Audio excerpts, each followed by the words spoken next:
आ गौरव दिवस। आज आम सम्मुखें आम दुई जन ओडिशार केवल ओडिशा नुहे भारत वर्षर दुई जन श्रेष्ठ बरपुत्रंकर जन्म जयंती आम पालन करने जाऊँ।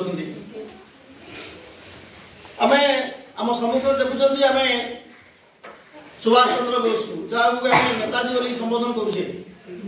पूर्वर अनेकथर कही बापूजी कहले केवल सारा पृथ्वी वर्ष जल को बुझाए महात्मा गांधी को। चाचाजी कहले जवाहरलाल नेहरू, नेताजी कहले सुभाष चंद्र बोस बुझाए। तो आज से महानुभावंकर जन्म जयंती। नेताजी सुभाष चंद्र बोस जन्म ग्रहण करते 1897 मसीहा कटकर ओडिया बजार। बापा ना था जानकीनाथ बोस, माँ ना प्रभावती देवी।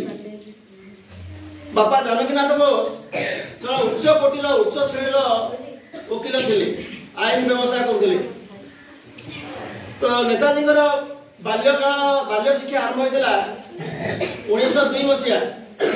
जन्म कले 5 वर्ष पर 1902 मसीह बाल्य शिक्षा आरंभ है। यूरोपियन प्रोटेस्टांट स्कूल से स्कूल पाठपढ़ा आरंभ है। धीरे धीरे बाल्य शिक्षा प्राथमिक शिक्षा समाप्ति पर से रेभेन्सा कॉलेज रे जॉइन कले।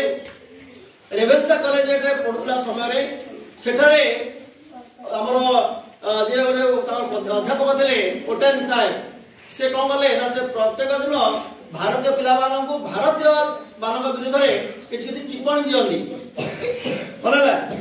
तो सुभाष चंद्र बोस यहाँ विरोध करुले।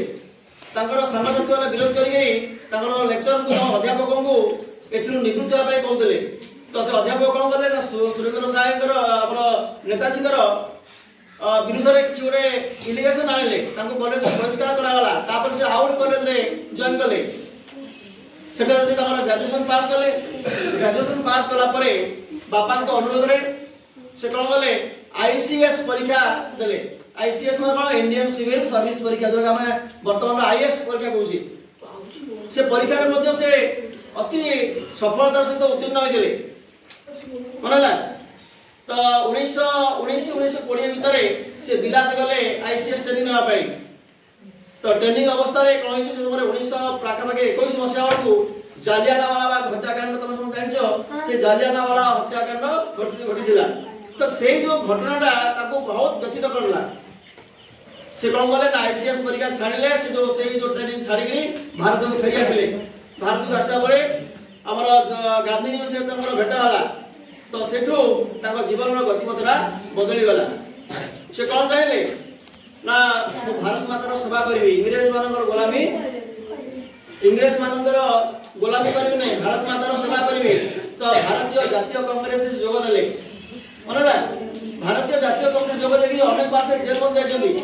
किंतु से समय कौन है ना गांधीजी सहित मतांतर है। मतांतर जान मतांतर मान कौन मतरे भिन्नता। गांधी चाहते कौन ना अहिंसा माध्यम देश को कौन कर स्वाधीनता आने। किंतु नेताजी मत थिला नाई कौन मत थिला ना इटार जवाब पत्थर देवा। जदि जदि आमको किए जड़े इटार आघात करें तार प्रतिदान कौन करवा उत्तर देवा। गांधी चाहते जदि आमको किए गोटे गार चापड़ा मारे आम आर गारटा देखेदेला। सी के मार मारू 2 चापड़ा मार 3 चापड़ा मार थकी नहीं। किंतु नेताजी मत था अलग। जदि आमको किए मारे आम तार प्रतिरोध ना। तो से कौन कले ना गांधीजी सहित मतांतर है। मतांतर लक्ष्य गोटे। लक्ष्य कौन गोटे ना देश को तले बड़े आम स्वाधीनता मनला।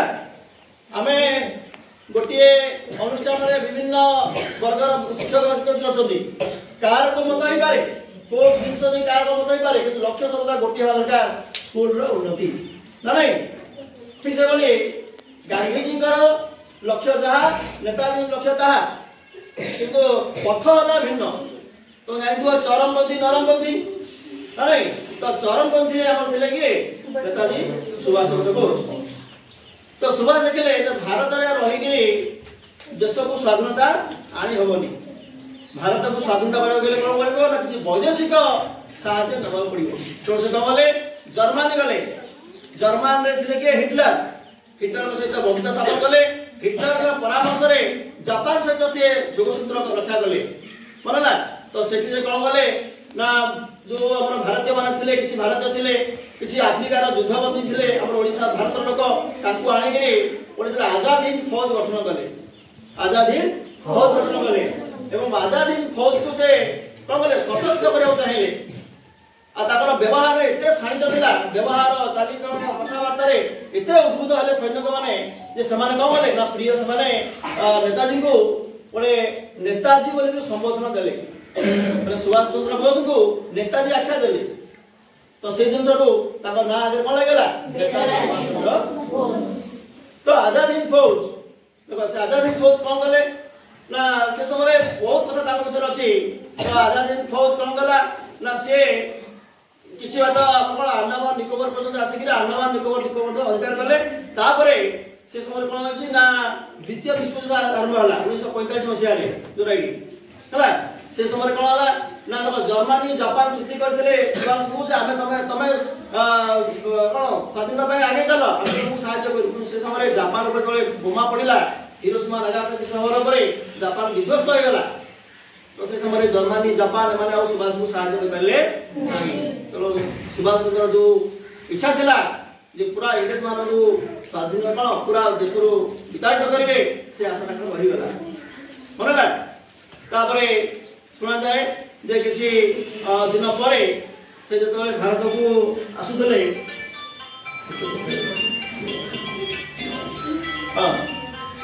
तो गोटे प्लेन दुर्घटना रे तांकर मृत्यु होला बोली हमर खबर प्रकाशित हला। जो लागि आज पर्यंत मध्य गोटे प्रश्नवाची चिन्ह होई अछि जे प्रकृत रे नेताजींकर तिरोधान केबे हेतिला तार निर्दिष्ट कोनसी तथ्य नाही।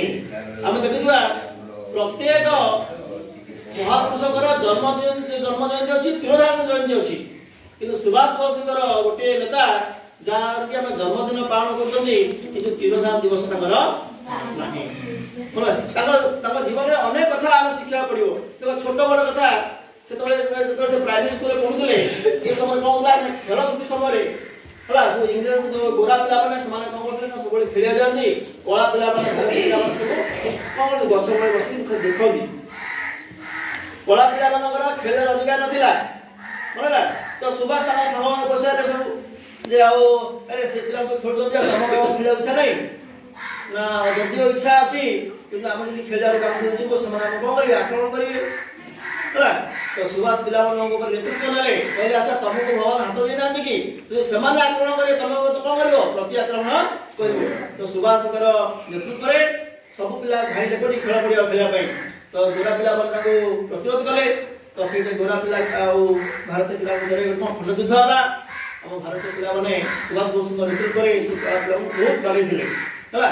से दिन धरो आउ गोरा पिला माने बा इंग्लैंड पिला माने से माने कोन गले से माने आउ ए जो अपन कला पिला माने घोड़ा नाम कोन जीवन में बहुत कथा हम शिखिया हमको मिलियो।